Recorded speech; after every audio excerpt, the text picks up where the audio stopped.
David Pontes acusa o Ministério Público de intervir na vida política e de, com isso, se desvalorizar. Carlos Magno alerta para o efeito contaminador dos debates na liderança e gestão política. Teresa Moraes apresenta um retrato muito assustador da segurança no distrito de Setúbal, com balas perdidas e rixas entre gangues.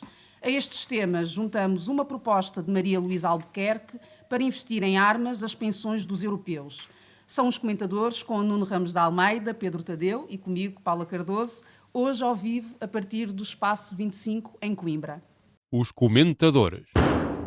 Eles analisam, eles debatem, eles opinam, eles influenciam, eles discutem, eles ensinam, eles divertem, eles manipulam. Eles viciam a República.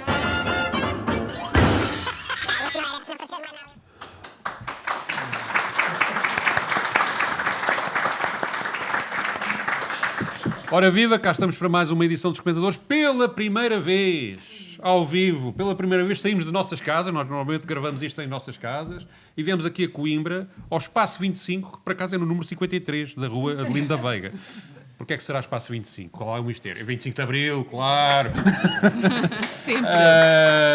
Então cá vamos começar as nossas hostilidades, focando-nos em alguns temas da semana que foram comentados nos vários e diversos meios de comunicação social, que tem-se focado muito nas questões à volta da campanha eleitoral, ou da pré-campanha. A verdadeira campanha nem sequer começou. E esta semana o anúncio pelo Ministério Público de que haveria uma averiguação sobre a forma como o líder do PS comprou 2 casas motivou várias reações. Escolhemos uma, a de David Pontes, diretor do Jornal Público, que se mostrou muito incomodado com a situação. Eu acho isto razoavelmente terrível. Já achei terrível quando, um dia depois da queda do governo, o Procurador-Geral anunciou essa averiguação preventiva. Acho isso terrível. E acho isso terrível por uma coisa. A figura da averiguação preventiva, eu não sou jurista, mas atrevo-me a dizer, existe para evitar isto e não para propagandear isto. A ideia da averiguação preventiva é exatamente investigar sem abrir um processo se há razões para abrir um processo. E aquilo que diz a lei é que deve ser confidencial e discreta, por razões muito fáceis de perceber. Uma delas, não queremos tirar o labéu sobre as pessoas se aquilo não der em nada. 2, se estamos a avisar os visados, olha, vão aí esconder os documentos, arranjem desculpas, façam tudo isso. E por isso parece-me profundamente errado a maneira como o Ministério Público está a intervir na vida política, que é isso que está a fazer, independentemente do julgamento que possamos fazer, quer de Luís Montenegro, quer de Pedro Nuno Santos. Acho que nesta altura era necessário um bocadinho maior de recato por parte do Ministério Público. Não é isso que tem acontecido. Acho que o Ministério Público se tem desvalorizado no seu papel até de chancelar suspeitas. Temos ainda em aberto o caso influencer, temos em aberto o caso da Madeira. Ninguém sabe o que é que pende ainda sobre estas pessoas todas e a maneira como isto vai se desenvolver e decorrer, e por isso tenho muita apreensão sobre o momento que a República vive quando o Ministério Público decide atuar desta forma perante notícias que são, neste caso, de 2023 e anunciar que alguém está sob suspeita. Vou começar pelo Nuno. Suspeitas do Ministério Público? Notícias, não é? Mas a especialidade do Ministério Público são mais notícias que suspeitas, não é? Sim. Eu vou tentar dividir isto em várias partes. A primeira é que me parece um bocadinho estranho um caso que o Ministério Público encerrou no Porto. Nesta altura eu não sabia, quando o David Pontes... Pois, mas o Ministério Público devia saber, não é? Pois. Devia saber que tinha investigado o caso, porque em 2023 foi noticiado na sábado. Nessa altura a notícia tinha coisas tão espantosas como que ele tinha comprado uma casa em Montemor para valorizar por causa do aeroporto em Alcochete, que era a 80 km. Digamos que a de Lisboa valorizou mais porque era a 40. E, portanto, tinha estas coisas. O Ministério Público, nessa altura, abriu uma investigação e encerrou por falta de assunto. E agora, vá-se lá saber a coincidência, abre uma averiguação preventiva e diz que está aberta a uma averiguação preventiva durante a campanha eleitoral. Qual é o efeito político que isto tem? O efeito político que isto tem é os políticos são todos uns grandes ladrões, nós não temos o caso do Montenegro, temos o caso do Montenegro e do Pedro Nuno Santos, só que são todos iguais a ajudar outras forças políticas. Eu não quero dizer isto que o Ministério Público não seja independente e não deva investigar, mas nós temos que perceber que nem sempre o Ministério Público é, na nossa história, equidistante e que temos que também estar alerta para isso. Eu lembro-me, por exemplo, de estar a fazer uma reportagem 10 anos depois do assassinato do Caravela e Casquinha numa desocupação de uma OCP, uma unidade coletiva de produção, em que o Ministério Público não fez rigorosamente nada. Isto é, houve 2 trabalhadores rurais que foram assassinados, a GNR afirmou que tinha havido tiros do outro lado, havia fotógrafos suecos que tinham tirado a reportagem e nada disso se verificava, e na realidade foram assassinados um jovem de 17 anos e um trabalhador de cerca de 60 anos, e 10 anos depois o Ministério Público, aquilo ficou vazio e não houve culpados, dizendo que o Ministério Público não conseguia perceber quem tinha disparado, e ao não conseguir perceber quem tinha disparado, o caso não avançava. Não é o mesmo caso, mas parece-me demasiadas coincidências que em campanha eleitoral aconteçam essas coisas. Agora, há uma realidade. Nós temos um país onde a maior corrupção não são esses casos, mas é, por exemplo, haver patrões que ganham 262 vezes a média dos trabalhadores da sua empresa. Essa é a maior corrupção. A maior corrupção é, no fundo, haver uma desigualdade muito grande de acesso dos cidadãos ao poder e a poderem apelar em relação às coisas. Não é? Essa é a maior desigualdade e a falta de transparência, e haver um Estado que é fornecedor de dinheiro ao setor privado, quando mais de 50% do dinheiro da saúde vai diretamente para o setor privado, e há casos como alguém de um hospital que quer usar os meios do Estado para diagnóstico e leva uma reprimenda da entidade reguladora da saúde.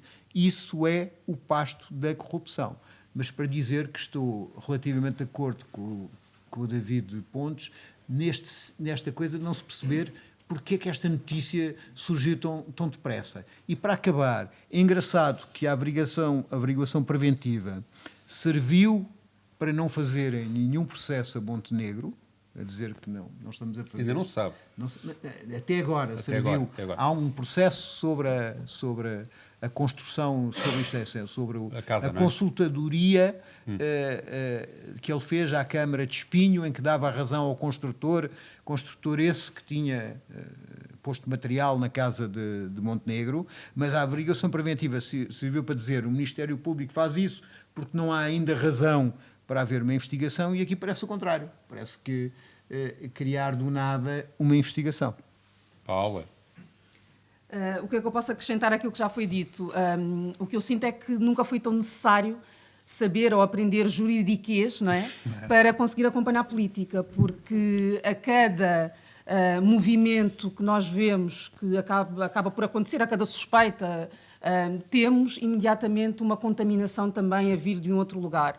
E assim que eu vi esta notícia, por exemplo, a minha reação foi logo, já começou. Portanto, já começou porque é este o sentimento que se instala. Portanto, que não há aqui um processo que seja um processo com cabeça, tronco e membros. Portanto, há um processo que é desencadeado a partir de um determinado contexto político para, de alguma forma, influenciar aquilo que está a acontecer. Portanto, concordo quando o David Pontes fala desta questão do Ministério Público de se estar a desvalorizar, porque é exatamente isso que está a acontecer, porque a confiança que deveria existir da parte de todos nós em relação a uma série de investigações vai desaparecendo. Portanto, eu às tantas olho para isto e pergunto, mas exatamente a mesma pergunta que fez o visado, portanto, Pedro Nuno Santos, que timing é este? Porque é agora. E esta questão também, Pedro, que tu estavas a trazer, não é? Que não se sabia e tudo mais, e que o Nuno depois diz, mas o Ministério Público sabia, também me causa bastante perplexidade, não é? Como é que algo que entretanto sabemos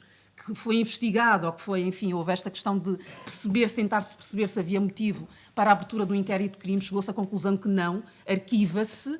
E como é que em 2025, em plena campanha, ou pré-campanha, não é? Mas já estamos em campanha como temos observado há mais de um ano, mas como é que é possível que o próprio Ministério Público emita uma nota falando sobre isto? Porque não foi só a notícia que saiu, não é? Portanto, não é só, poderíamos aqui tentar entrar nestas teorias da conspiração, que é o próprio jornalista, até porque saiu no Observador, enfim. Há aqui uma série de circunstâncias que são, enfim, no mínimo causam aqui alguma perplexidade ou alguma suspeição, mas o que é facto é que o próprio Ministério Público dá-se ao trabalho de dizer que efetivamente existe um processo, esta averiguação preventiva, sobre a qual todos nós estamos a navegar, porque depois é preciso haver uma série de notícias a explicar o que é uma averiguação preventiva, e depois temos uma série de advogados a explicar o que é que está aqui em causa, e muitas das vezes com perspectivas contraditórias, contrárias, no caso, não contraditórias, mas contrárias, e ficamos todos, eu pelo menos sinto-me muito perdida em muitos contextos em relação a tudo isto e o que se está a passar, e fico, mais do que isso, com esta convicção de que são processos politicamente motivados, sem que exista, de facto, aqui uma substância, nada que faça com que tenhamos de gastar os nossos recursos, porque é de recursos que estamos a falar, e sabemos quão lenta é a justiça. Como é que é possível estarmos a desperdiçar recursos com algo que já foi supostamente apreciado e arquivado? Eu vou divergir aqui com os meus... em alguns aspectos. No essencial estou de acordo, claro, mas há... Quer dizer, que há a mãozinha da política por trás destas queixas, é evidente que há, isso aí não há dúvidas nenhumas, mas também temos que nos pôr, penso eu, no papel do Ministério Público, digamos que é um bocadinho nesta situação, preço por ter cão e por não ter. É que se não investigasse, atendendo a que diz o Ministério Público, e não foi desmentido, nem há razões para acreditar, penso eu, nesse desmentido, que foi apresentada agora uma queixa específica sobre esta matéria e que eles, quando recebem essas queixas ou denúncias anónimas, são obrigados a investigar. Se ele calendarizasse a investigação para depois das eleições, porque é obrigado a investigar, estaria a manipular as eleições. Se for já no imediato, tem a defesa de dizer, respondi imediatamente a uma queixa que aconteceu, como eu devo fazer. Mas a cena é de 2023. Não, isso é a notícia, não é a queixa. A denúncia não é de 2023. Sim, mas houve denúncias em 2023 e houve um processo no Ministério E a gente não conhece o teor da denúncia, não sabemos se tem dados novos ou não. Ninguém conhece o teor da denúncia. O observador, que foi quem deu notícia, não explica, não é? Portanto, pode haver ali qualquer coisa adicional que justifique de alguma forma isto. De qualquer maneira, o que parece-me também que a utilização desta figura da averiguação preventiva, que não é um inquérito, tem pelo menos a vantagem de ser uma coisa que pode ser despachada rapidamente. E, portanto, daqui para a semana isto está resolvido. O problema está aqui. É se isto para a semana não está resolvido. Para mim, do meu ponto de vista, acho até muito bem que se utiliza esta figura para evitar um inquérito, que tem umas formalidades muito lentas, que depois vai para o fundo do dossiê que o procurador que for responsável tem lá para investigar, vai demorar anos, provavelmente vai suscitar escutas, não é como o Galamba, que teve 3 anos, não foi, ou 2 anos a ser escutado, criando uma suspeição permanente em relação às pessoas envolvidas. Isto aplica-se também ao caso do Luís Montenegro, não é? Criando uma suspeição permanente que esta averiguação, se não houver motivo para avançar mais, pode resolver já e evitar todo esse pandemónio. Pelo menos no dia 19. Mas e o dever de sigilo? Agora, o dever de sigilo também me parece, quer dizer, o segredo de justiça não existe neste caso. De facto, a lei diz que na averiguação preventiva deve haver alguma confidencialidade. Mas, quer dizer, alguém está à espera que isto não viesse cá para fora? Quem fez esta denúncia tratou certamente, mesmo que não fosse o próprio Ministério Público, também pode ser, mas não vou afirmar isso a preto no branco, enfim, ponho como hipótese, mas certamente quem fez a denúncia no Ministério Público estaria interessado que ela fosse conhecida e tratou disso, não é? E, portanto, tal como, aliás, em relação aos casos que envolvem o Luís Montenegro. Portanto, há aqui uma situação institucional do Ministério Público que é muito difícil de gerir. Aquilo, por exemplo, que o Cília Gago fez durante o seu tempo, quer em relação a António Costa, quer em relação ao Galamba, etc., só que provocou mais problemas e mais descredibilização no Ministério Público. Portanto, há aqui uma tentativa de, utilizando as figuras jurídicas que estão disponíveis, de tentar ser mais despachado. E isso não me parece totalmente negativo. Agora, tudo aquilo que o Nuno disse sobre as raízes destes problemas, a própria forma como depois os média tratam este assunto, e aquilo que a Paula diz em relação à ideia de pântano que tudo isto provoca, isso é evidente que é um projeto político. Por trás disto há um projeto político. E que também, obviamente, não acredito que as pessoas do Ministério Público sejam, imunes a totalmente imunes a essas pessoas políticas, e é tudo gente bacteriologicamente pura. Obviamente que, tal como qualquer outro cidadão, um procurador do Ministério Público tem as suas convicções e quer queira, quer não, é influenciado pela forma como pensa, pela forma com as pessoas como se relaciona e, portanto, tudo isso, a própria justiça tem mecanismos, supostamente, para ir filtrando isso nas várias fases dos processos, etc. Envolve várias pessoas, há crítica e contra-crítica, há recursos, etc. Mas são processos que demoram muito tempo e a reputação das pessoas acaba a ficar arruinada. Portanto, há aqui um problema de utilização pela política da justiça e também, provavelmente, da justiça utilizar, até para se defender do ponto de vista corporativo, a política para defender os seus próprios interesses. Tudo isso é verdade. Mas neste caso específico, eu creio que é difícil encontrar uma solução diferente a partir do momento em que é feita a queixa. Agora, também parece-me que a reação à queixa, a reação dos políticos a este tipo de queixas, pode ajudar a resolver este problema se conseguir torná-las inúteis. Ou seja, se não digamos, do ponto de vista político, isto se perceber que é claramente uma tentativa de manipulação da justiça e que isso não tem efeito do ponto de vista prático. Vamos ver. Querem contrapor coisas? Não, só queria acrescentar uma coisa, que há uma coisa que é significativa destes dois casos, mesmo que eles não sejam casos de polícia ou casos de criminalidade. É que temos políticos que fazem política, que têm bastante dinheiro. Isso é e verdade. temos poucas pessoas com pouco dinheiro a fazer que fazem política. política. Sim. E há, apesar de tudo, uma nítida diferença entre o tipo de assuntos que envolvem o Luís Vila Montenegro com o que está aqui a envolver Pedro Nuno Santos. Também é preciso dizer isso, parece-me que é evidente. Mas, enfim, vamos ver o que é que as coisas para a frente nos dirão. Quem se atirou aos políticos porque para serem comentadores foi um comentador chamado Carlos Magno. Vamos ouvir. Essa é a minha tese, é que os líderes políticos, em vez de virem às televisões dizer eu proponho isto, eu quero fazer aquilo, a minha ideia é isto, eles passam a vida a analisar o que fizeram ao longo da última legislatura, chamemos-lhe assim, tu votaste isto, tu votaste aquilo, tu não sei o quê, e comportam-se os líderes como comentadores e não como líderes políticos. Um líder é aquele que diz, eu quero fazer isto, a minha ideia é esta, e ilumina, vai à frente, tem ideias, determina, e é por isso que ele é líder. Na prática, todos estes debates a que assistimos parecem debates entre comentadores, sendo que eles são menores que os debates entre comentadores, porque, como já disse na semana passada, há aqui mais comentários futebolísticos do que futebol propriamente jogado, o que significa que nós temos aqui uma situação paradoxal. O debate político contaminou o que é a liderança política e o que é a gestão política, e depois faltam aqui coisas que do meu ponto de vista, deviam ser analisadas do ponto de vista jornalístico. Quais? Eu refiro-lhe um caso concreto. Olha, por exemplo, ainda as queixas à Comissão Nacional de Eleições por causa do Conselho de Ministros realizado no Bolhão, as queixas ou as notícias por causa das contas do Primeiro-Ministro e tudo aquilo que a comunicação social traz para a atualidade e os comentários que se fazem acerca dessas notícias falsas, verdadeiras ou metade falsas e metade verdadeiras, e não se faz uma análise rigorosa e factual, profissional disto. Esta queixa do Carlos Magno é justa, Paula? Eu não me revejo naquilo que é dito. Sim. A minha teoria é outra, não é? Ele começa dizendo que tem uma teoria, a minha teoria é outra. E tento refletir sobre o que é que começou primeiro, se foi a contaminação do debate Sim. e que depois tem esse impacto na política, ou se é o exercício mau da política que depois acaba por se refletir num desvio daquelas que são as linhas orientadoras dos debates a que nós temos vindo a assistir.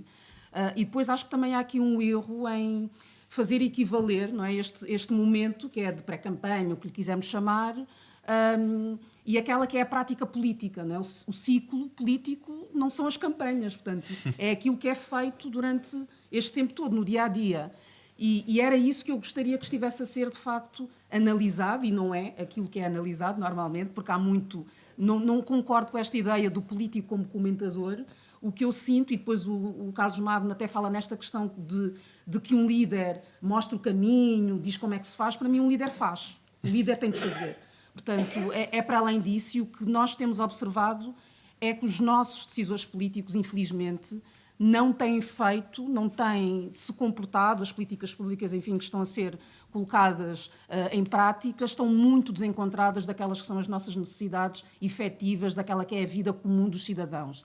E isto é que leva a esta pobreza depois do debate político. Portanto, quando nós não temos mais nada para discutir que não esta coisa do fez, deixou de fazer, devia ter feito aquilo, é porque de facto não estamos a fazer. Porque se estivéssemos, estaríamos focados naquelas que são as temáticas que nos interessam a todos. Porque quando ouvimos falar sobre as casas, e eu ouço falar no valor das casas que andam a comprar, que receberam o dinheiro do pai, que receberam o dinheiro da mãe, do primo, de quem seja, eu olho para tudo aquilo e eu pergunto, mas quer dizer, quando nós estamos numa sociedade a viver esta crise de habitação tremenda, em que as pessoas não conseguem comprar, que trabalhando arduamente, não conseguem ter um empréstimo para comprar uma casa e até para arrendar uma casa, quando nós estamos neste estado a nível nacional, como é que nós vamos estar ligados a uma política em que o que nós ouvimos na televisão é Pedro Nuno Santos Montenegro, casa de 700 e tal mil, de mais de meio milhão de euros, paga muitas das vezes a pronto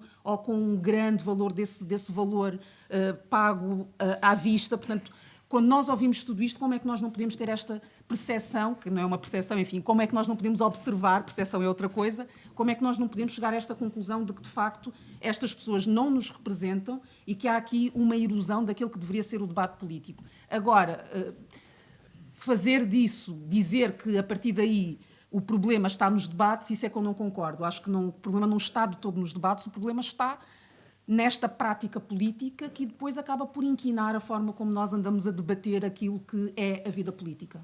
Há também um problema nos debates, porque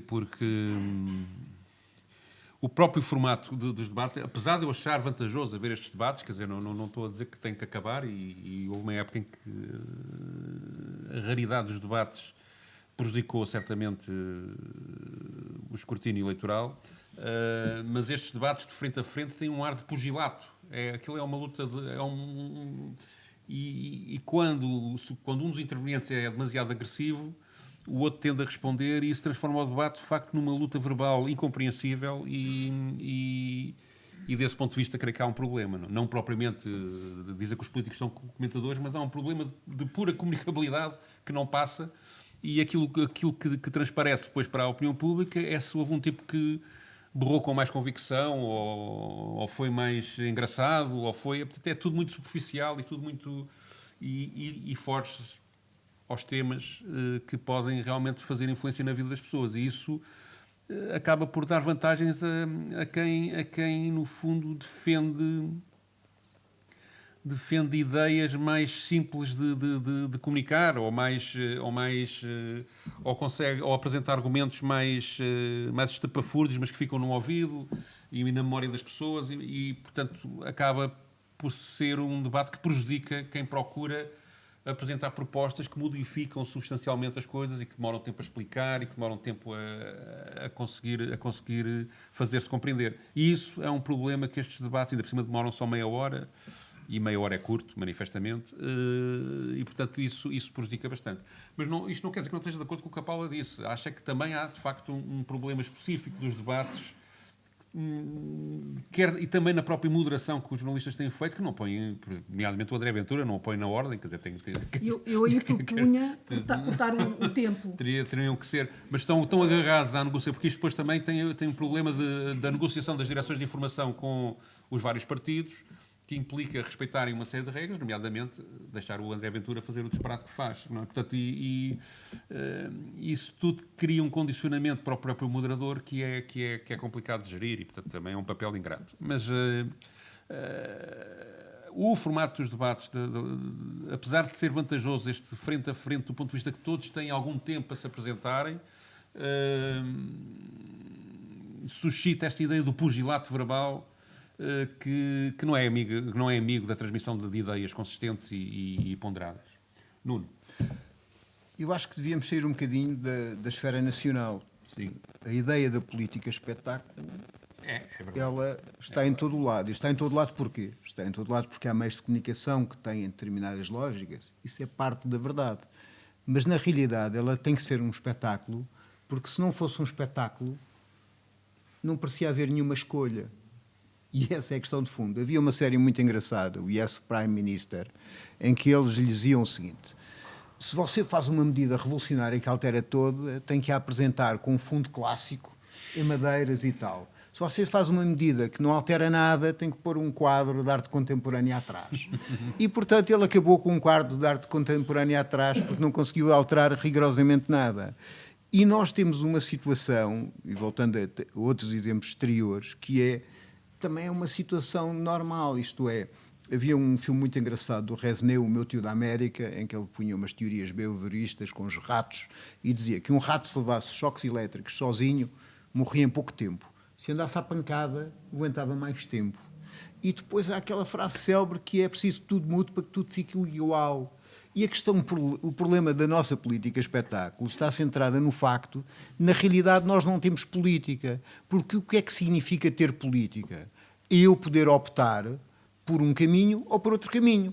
Se o caminho independente do meu voto é este, e é a realidade que temos, porque grande parte dos instrumentos de decisão nuclear da nossa vida estão fora da democracia. Viu-se, por exemplo, no caso da Grécia. A Grécia não aceitou a austeridade e o que é que aconteceu? Levou com um golpe de Estado em cima, na realidade, da União Europeia. Portanto, se não existe política, então fazemos um espetáculo para fingir que existe uma competição, porque de facto não existe uma escolha. E isto, há um filósofo muito engraçado francês, o Rancière, que dividia as coisas entre polícia e política. Polícia é a administração das coisas tal qual elas são. É a realidade que vivemos. Nós estamos a administrar o neoliberalismo, a globalização, a integração europeia, com partidos diferentes, mas na realidade acabam por bater nas mesmas políticas. O que é política? Política, ele escrevia assim, é quando a parte dos sem parte toma a palavra no pressuposto da igualdade e consegue igualdade. E é isto que nos falta. Falta-nos uma política que seja capaz de dar mais igualdade às pessoas, que seja capaz de dar mais poder às pessoas, que seja capaz que as pessoas possam conduzir a sua vida e melhorá-las todas. E ao contrário do Carlos Magno, isso não se faz com líderes que nos deem luzinhas e que andem à nossa frente. Essa é a parte do problema. Não é por acaso que uma canção que alguns de nós cantamos tem uma estrofe: Messias, Deus, chefes supremos, nada esperemos de nenhuns, sejamos nós que conquistemos a terra-mãe livre e comum. De facto, a única política que muda é aquela que é capaz de ser incorporada pelas pessoas e que as pessoas sejam os próprios autores e poderosos que mudam a situação. Esta política espetáculo é feita para fazer de todos nós espectadores e não atores. É para isso que serve. E sendo todos nós espectadores e não atores, o que é que acontece? Nada muda e quem está bem, quem tem mais força, fica com o que tem e nós ficamos com menos. Muito bem. Ora, então, vamos a outro assunto, também ligado, de certa forma, à campanha eleitoral, que é a deputada Teresa Moraes, que se candidata aqui por Setúbal, não é? Foi discutir a questão da segurança na região de Setúbal e apresentou alguns números do relatório de segurança interna, que, por acaso, diz que em Setúbal a criminalidade desceu, mas ela acha que andam balas perdidas e rixas entre gangues a estragar essa ideia de que a criminalidade desceu em Setúbal. Vamos ouvir. Os números que temos são os do RASI e por aí o que neste momento apresenta números mais preocupantes é a criminalidade grupal e juvenil, que subiu nos dois casos, cerca de 7,5%, 7 qualquer coisa por cento no caso da grupal e mais de 12% na criminalidade juvenil. Número igual em Setúbal? Este número, que é nacional, tem, a nível distrital, não tem este nível de desagregação, mas tem um indicador relevante. A GNR, de acordo com os dados da GNR, diz que a esmagadora maioria dos casos aconteceram em 4 distritos e um desses distritos é Setúbal. E isto é uma coisa que é muito sensível para quem conhece o distrito e para quem lá vive em particular. Porque há, de facto, gangues organizados que atuam inclusivamente nas escolas com um tipo de comportamento que está identificado pela GNR ou pela PSP, dependendo dos territórios, e que muitas vezes usam os atos violentos praticados nas escolas como uma forma de promoção dentro da sua própria organização.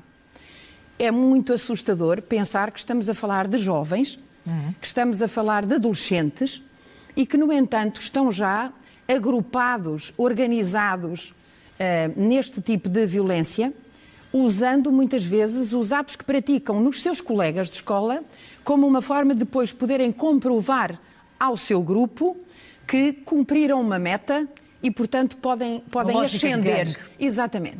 E, portanto, toda a criminalidade é preocupante no distrito e, embora, como digo, haja números e indicadores que baixaram relativamente aos números de 2023, a percepção das pessoas em muitos dos concelhos do distrito não é essa. É de que, de facto, há concelhos onde não se pode sair em segurança à rua, em que se pode apanhar com uma bala perdida, e não é um nem dois o número de exemplos que temos e que se podem apanhar, inclusivamente na comunicação social, dos casos em que isto aconteceu e em que houve mortes e feridos, de pessoas que nem sequer estavam envolvidos e às vezes eram de facto rixas entre gangues. Então há rixas entre gangues em Setúbal? Paulo. Para Teresa Moraes há, pelos vistos. Embora os dados indiquem exatamente um decréscimo da criminalidade. Foi Mas é engraçado, distritos... só à parte, é engraçado porque ela, durante todo o depoimento, depois a SIC Notícias tinha por baixo uma frase que é: criminalidade em Setúbal desceu 5,1%, o que é completamente contraditório com o que ela ia dizer. Pois eu em determinados momentos até achei que estava a assistir a CMTV, confesso. Mas acho incrível como nós estamos nesta era de manipulação dos factos, porque é disso que estamos a falar, e quando nós pensamos em desinformação, pensamos muitas vezes nos mídia, em como têm surgido alguns projetos que imitam o registro noticioso justamente para passar algumas agendas, para transmitir estas tais percepções. E até alguns projetos que têm saído associados a alguns partidos políticos exatamente com essa agenda, com esse propósito. E quando nós chegamos a esta dimensão dos próprios políticos a transmitirem, a veicularem este tipo de informação que não é factual, e quando do lado temos também uma jornalista que eu, do meu ponto de vista, acho que deveria ter perguntado então que casos são esses, porque a determinada altura Teresa Moraes diz que têm surgido aí nas notícias, mas eu perguntaria, porque eu gostaria que ela concretizasse, porque eu não tenho conhecimento de concelhos no distrito de Setúbal em que as pessoas estejam com medo de sair à rua por causa das balas perdidas. Eu não sei onde é que isto está a acontecer, em que mundo, em que Setúbal é que isto está a acontecer. Até porque não são só os dados do RASI, as próprias forças de segurança tiveram reuniões antes dos dados serem definitivos, em que comunicaram aos seus munícipes que não estávamos aqui, de facto, perante nenhum aumento de criminalidade, que a criminalidade que se verifica no distrito de Setúbal é exatamente aquela que se verifica noutras zonas do país. Não há aqui nenhuma razão para alarme. E o que Teresa Moraes faz é dizer exatamente o oposto, que, mais uma vez, vai contra aqueles que são os factos que nós conhecemos. E o que me custa a mim é perceber que isto acontece sem qualquer tipo de consequência. Ou seja, parece que aos responsáveis políticos que têm mais responsabilidades, tal como os jornalistas também têm mais responsabilidades pelo papel que ocupam, pelo alcance que têm, é-lhes permitido inventar, ficcionar, fabricar aqui uma série de realidades para fazerem campanha, porque é disso que estamos a falar. Portanto, é alguém que está a concorrer e que quer fazer campanha em cima desta ideia de que estamos muito inseguros, estamos aqui no faroeste, porque balas perdidas, as pessoas estão com medo de sair de casa, não é onde é que nós chegamos. Portanto, é esta mensagem que está a ser passada. E acho que é muito importante pensarmos aqui nesta ideia de que, de facto, estamos a viver tempos em que o direito à opinião, sim, é legítimo, é mais do que legítimo, temos direito à opinião, mas não temos direito aos nossos próprios factos, em criar os nossos próprios factos. E parece que há uma dificuldade em reconhecer isto, que estão uma série de decisores políticos, uma série de projetos a criar factos, todos nós a assistir a isto, e parece que estamos completamente impotentes, que não há nada para fazer para combater estes avanços. E o que Teresa Moraes faz aqui é exatamente isso, portanto. Nuno, achas que há aqui manipulação dos factos? Eu acho que há construção dos factos. E essa construção é feita na forma da estatística, porque a estatística tende a criar ou agrupar realidades que não existem. Por exemplo, a ideia de gangue. Obviamente que os jovens dos bairros viva naquele bairro, são amigos dos jovens que vivem naquele bairro. E isso é um grupo, pode ser um grupo, pode constituir um grupo. A ideia de um gangue é uma ideia bastante diferente. Obviamente que se, por exemplo, no Zambojal, em Loures, que é um bairro de autoconstrução que começou nos anos 70, agora a Câmara o que pensa fazer para requalificar algumas habitações é destruir as habitações dos novos e pôr outras habitações nos únicos equipamentos sociais que existem, que é o campo de jogos e a associação, deixando um bairro inteiro sem uma associação e sem um campo de jogos, tendo bairros que não, a única política pública que conhecem é a polícia, isto é, não têm nem escolas, nem equipamentos para os jovens, nem investimento, são deixados ao abandono, não têm transportes, quer dizer, aquilo que se nota em Lisboa e cada vez mais com a linha circular que pretendem há uma cidade para os ricos e para os turistas, e quem vive em Odivelas, ou quem vive na Damaia, ou quem vive, vem a hora de trabalho e é uma sorte, e é-se arranjar transporte, porque depois passam a 10, 15 minutos, etc. Portanto, existe uma realidade social, que é uma realidade social que torna as pessoas com uma vida mais injusta e mais violenta do que têm. E se isso resulta às vezes em violência, sim, às vezes resulta. Então, se os jovens têm pais e mães que saem de manhã para trabalhar, ou para as obras, ou para as limpezas, que não estão com eles, não têm sítios para os colocar, ficam todos os dias na rua, isso poderá não haver violência. Bom, é capaz de haver violência, mas também há uma estatística que constrói uma mitologia. Por exemplo, o anterior Razi considerava culpado dessa violência o drill. O drill é uma expressão do hip-hop, que fala da violência da vida. Isto é, faz um relato da violência daqueles bairros. Não é construtora da violência. Isto é, alguém que diz que há uma guerra não tornou fazedor da guerra. Ele está a refletir porque é que existe no seu bairro essa guerra. Portanto, eu acho que o problema, muitas vezes, desses razis é que eles são demasiado enviesados. E o problema dos políticos é que fazem um enviesamento maior, o problema do poder. Isto é, a culpa dos problemas de violência que existem é, em grande parte, a culpa da violência social que lá está presente. Não quer dizer que toda a gente pudesse cometer um crime ou pudesse não escolher. Mas eu conheço pessoas que hoje têm um papel na sociedade importante, aliás, 2 músicos conhecidos, que uma vez na vida fizeram um disparate e se o juiz não lhes tivesse dito não, tu não vais para a cadeia, vais estudar, se calhar a vida teria sido completamente diferente. Isto é, eles fizeram uma escolha errada, estavam num contexto errado e a vida teria sido completamente diferente. Estranhamente, essas pessoas do poder não veem muita violência doméstica, o assassínio nas casas, o aumento das violações. Esse tipo de violência não é visto, não é muito visto. Também não vê muito o aumento da violência do ódio, porque essa existe, do discurso do ódio, que essa existe. Aliás, a violência não só do discurso, como a própria das agressões a imigrantes trabalhadores não veem. Há aqui uma espécie de cozinhar de um relato que torna os pobres criminosos.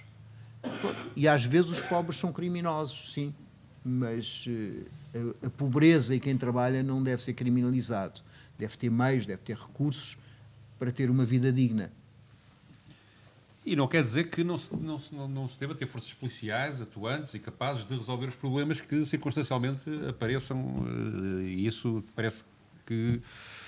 Aliás, tudo isto que se está a passar, do ponto de vista político, também é de certa forma, estar a passar um atestado de incompetência às polícias, que parece que, de repente, nos últimos anos deixaram de conseguir trabalhar como deve ser, o que me parece que as estatísticas desmentem claramente.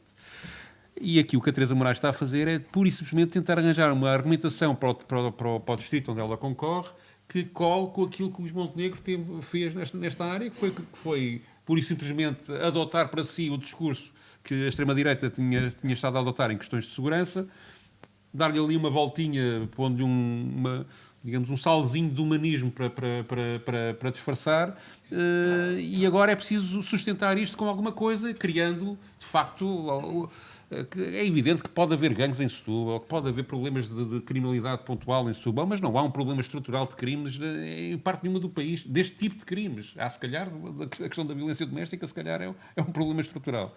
E, sim, senhor, quando acontece um crime, investigue-se, prendam-se as pessoas, julguem-se e está resolvido. É isso que nós temos feito desde sempre. E não me parece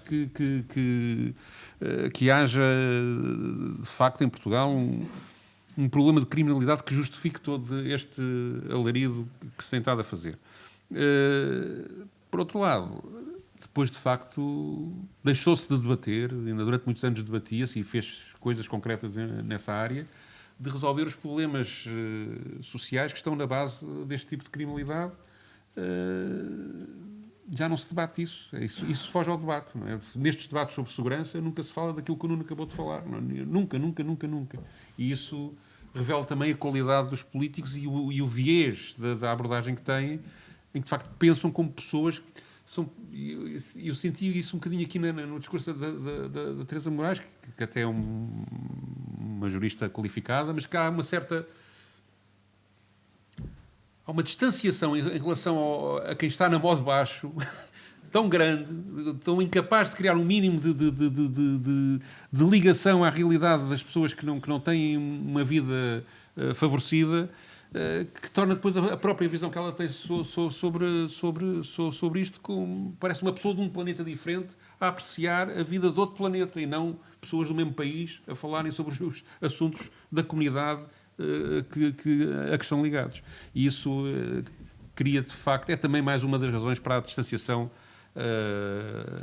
Provavelmente, quando nós vemos aqueles números das abstenções de 50%, 60%, 70%, porque é que esta gente que é acusada de pertencer a gangues e de andar aos tiros na rua vai votar? Se os políticos andam a dizer isto. Provavelmente muitos abstencionistas são desta origem e isto tem interesse para quem... provavelmente não receberia os votos destas pessoas, digo eu. Vamos então à nossa rubrica Papel Selado.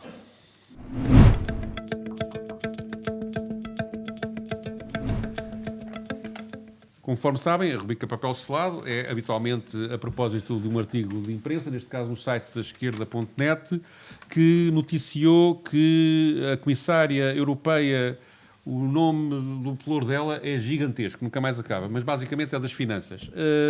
E propôs o mês passado e agora anda, digamos, numa espécie de roadshow a apresentar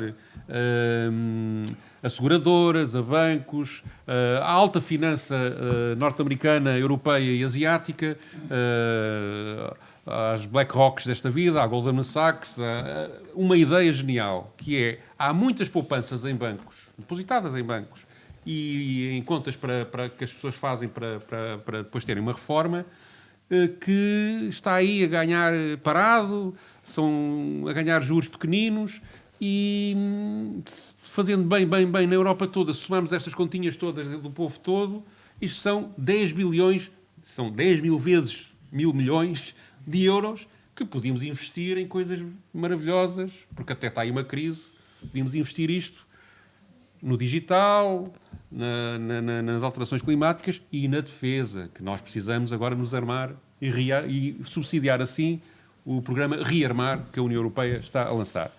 Basicamente, é esta a tese que Maria Luísa Albuquerque está a difundir. O que ela prevê é conseguir aliciar as pessoas a tirarem o dinheiro do sítio onde está para novos produtos financeiros que deem um pouco mais de rentabilidade e paguem um bocadinho mais de juros, para depois esse dinheiro poder então ser usado por estas grandes empresas de alta finança nas áreas de investimento que interessam à União Europeia, nomeadamente a questão do armamento. Paulo, foste tu que escolheste esta notícia, ficaste impressionada. Fiquei bastante impressionada porque, embora Maria Luísa Albuquerque não tenha propriamente um histórico que nos faça ficar muito surpreendidos com este tipo de propostas, ainda assim há sempre esta sensação com que fico, que é incrível o nível de descaramento nas propostas que são apresentadas. E o que eu acho também que é de salientar é quem é que Maria Luísa Albuquerque esteve a apresentar esta proposta, porque esta notícia acaba por falar sobre isso mesmo, que é este think tank que ninguém sabe muito bem. Ecofi. Eurofi. Eurofi. E que houve uma notícia no final do ano passado do Político exatamente a falar do quão opaco é este grupo, um grupo, enfim, de interesses, não é? Um grupo que vai para além do lobby, porque tem aqui, movimenta muito dinheiro, e o Político, recordo-me que o ponto era, tem aqui um orçamento de 6 milhões que não se percebe muito bem para que é que serve, a não ser colocar os políticos em hotéis de luxo. Era basicamente este o foco da notícia, porque depois olhava-se e tentava-se perceber qual é que era a atividade, e a atividade não era mais do que isto. Quase que não tem funcionários, tem 3 funcionários, e as inquietações vinham muito daí. Que raio do grupo é este? Como é que cresceu tanto?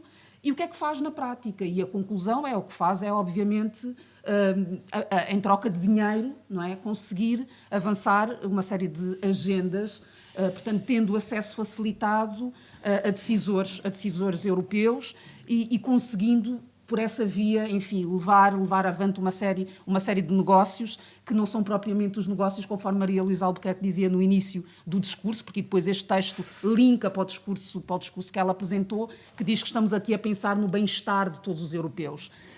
Preocupa-me também que Maria Luísa Albuquerque fala aqui num plano para trazer literacia financeira para os europeus. Portanto, é preciso educarmos-nos, não é? Nós sabermos onde é que devemos investir as nossas poupanças, porque elas estão paradas, isto não é algo que desejamos. E essa lavagem cerebral que eu antecipo que esteja aí a caminho, não é? É algo que eu considero bastante inquietante, mais ainda quando nós pensamos em Portugal, não é? No contexto português. Quem é que são os nossos pensionistas e quão fácil poderá ser fazê-los tomar decisões que são erradas para si próprios, convencendo-os de que são as decisões certas, porque são as decisões que depois vão permitir exatamente que se avance para este plano do rearmar a Europa com estes recursos, e é isso que me preocupa mais, muito honestamente, porque estes planos de literacia têm sempre uma agenda por detrás para fazer com que as pessoas tomem as decisões que não as favorecem, mas que favorecem o sistema. Ainda te espanta isto, Nuno? Sim, eu fui buscar um livro de 1729 de um senhor que tinha como livro mais conhecido As Viagens de Gulliver, e nessa altura os títulos dos livros eram pequeninos. Eu vou-vos ler o título do livro, que é Uma Modesta Proposta para impedir que os filhos das pessoas pobres da Irlanda sejam um fardo para os seus progenitores e para o país, e para torná-los proveitosos ao interesse público. O que é que dizia o livro? O livro dizia que as criancinhas em pequeninas eram muito tenrinhas e muito saborosas.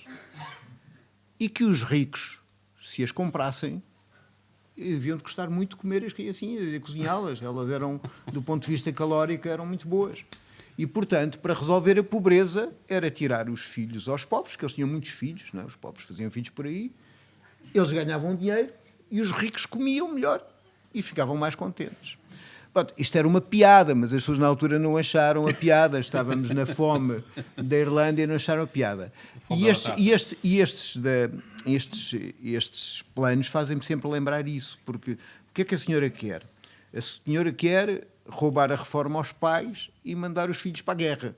Basicamente, é essa a política que está em cima da mesa. Porque é assim, vamos a ver, em termos concretos, nós, a União Europeia, que não tem poder sobre a defesa, quer que a gente gaste 800 mil milhões de euros em armas. A Europa já tem mais... A União Europeia, aliás, porque a Europa vai do Atlântico aos Urais e é preciso coisa. A União Europeia já tem mais aviões, mais tanques e mais soldados que a Rússia. Gasta 3 vezes mais, e a Rússia está em guerra, do que a Rússia nessas armas. Para que é que quer mais 800 mil milhões de euros em armas? Bom, basicamente aqui há 2 soluções. Uma é para invadir os Estados Unidos, são poucas as armas, ainda por cima vai comprá-los a eles, portanto tinham que comprar muito mais.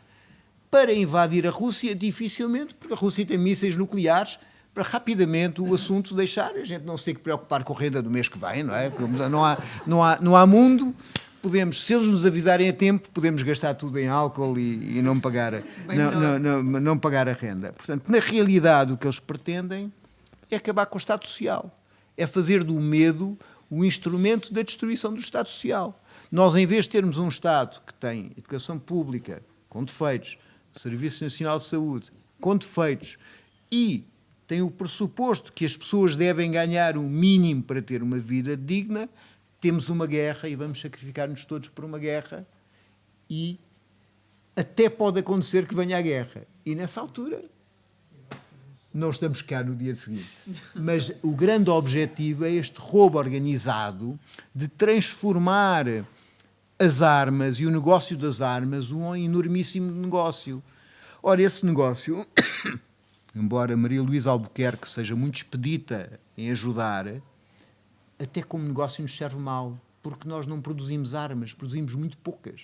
As fábricas que tínhamos já não temos, e até se isso fosse esse o espírito, não há nenhuma reindustrialização que venha a tempo para isso. O que nós vamos fazer é comprar as armas aos Estados Unidos. E até tem uma certa graça, porque nos dizem que é para se tornarmos independentes dos Estados Unidos. Mas por que raio os Estados Unidos nos querem tão independentes? Foram eles que disseram que nós tínhamos que comprar mais armas a eles? Eles querem que nós somos independentes? Vejamos. 2% do nosso PIB são cerca de 6 mil milhões de euros. Se formos aos 3, são 9 mil milhões de euros. Se formos aos 5, que é o que diz o Trump, são 15 mil milhões de euros. O que é que são 15 mil milhões de euros? São mais que o Serviço Nacional de Saúde. É claro que esta guerra é a guerra a quem trabalha, é usar a guerra como um instrumento do medo. Mas é um medo perigoso, porque quando a gente brinca muito com o fogo, pode-se queimar. Eu só vou acrescentar mais 2 ou 3 coisinhas. Nós tivemos aqui um caso de sedução das pessoas que tinham depósitos a prazo, que é, apesar de tudo, um investimento seguro, não é? Numa coisa um bocadinho melhor, dava mais rendibilidade, que também era seguríssima, não havia problema nenhum.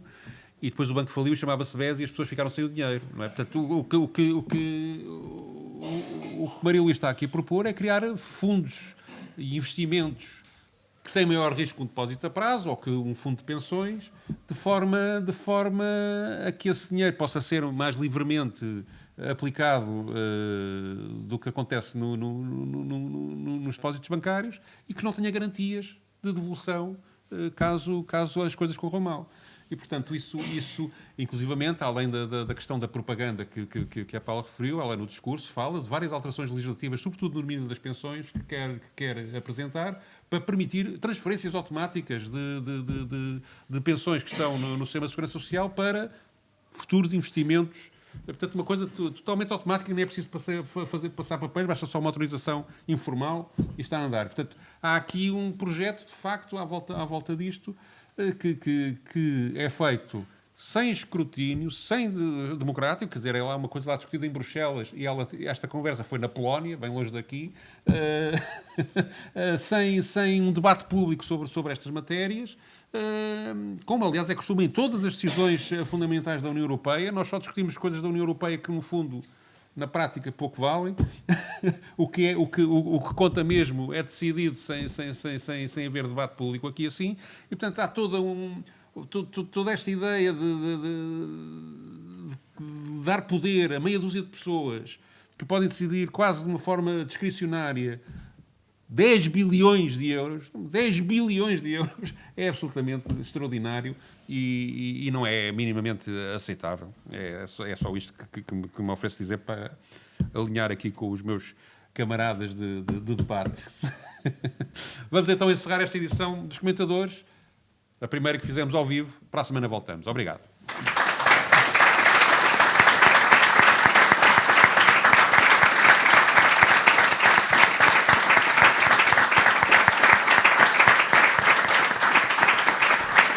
Os Comentadores. Eles analisam, eles debatem, eles opinam, eles influenciam, eles discutem, eles ensinam, eles divertem, eles manipulam. Eles viciam a República.